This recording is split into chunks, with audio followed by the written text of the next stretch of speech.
I'm Megan Robinson, joined now by two Scripps Sports sideline reporters, Grace Lawrence and Kyle Hansen, who have been covering the Cats and the Grizz all season long. So excited to have you both here today to talk a little bit about the Brawl. Grace, I'll go to you first. What has been your favorite moment of covering the Bobcats this season? Well, definitely this weekend is up there. It probably is number one. The way that the Bobcats were able to run away with it and being able to cover something like that. But I was talking with a couple guys on the team a couple weeks ago, and New Mexico still stands out. You know, week 0, national television, a redshirt freshman in Adam Jones has that 93-yarder. Scott Humphrey, sophomore, punches it past the goal line. The 2-minute drill was just perfectly executed. And since talking with the team since that moment, it really has sparked this undefeated run they've been on. We're now in week 12, 13, and these close games are happening, and they're still thinking back to that week 0 moment at New Mexico. So I would definitely say New Mexico, and then covering, the de facto Big Sky Championship this weekend of 2. Kyle, what about you? What's been your favorite moment covering the Grizz this season?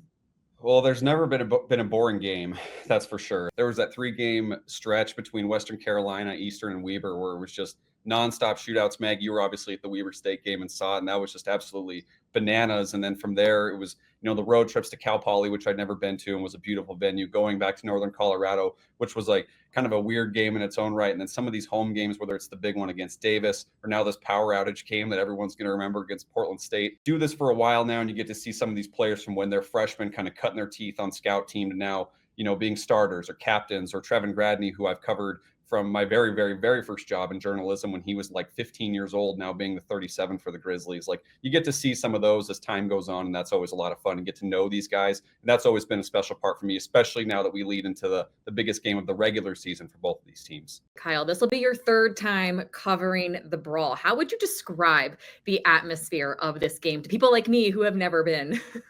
It's absolutely insane. And it punches so far above its weight that people, I grew up in the state of Montana, so I always was kind of with this game, always watched it every single year. It's just so special because it just means so much to the state. It's kind of the one thing that the state has, like in terms of a sports rivalry. There's no pro teams or anything like that, but we have this awesome college rivalry that it's at the FCS level, but it beats rivalries at the FBS level. It's so cool to see so many of the Montana kids get a chance to do this, but then so many of the kids who aren't from Montana who get a chance to also be a part of it, leave their legacies, and they get into it and they're like, this is why I came to MSU or U of M. I wanted a big time college football rivalry, and that's what they get. Grace, this will be your first time covering the Brawl. What are you most looking forward to about this matchup?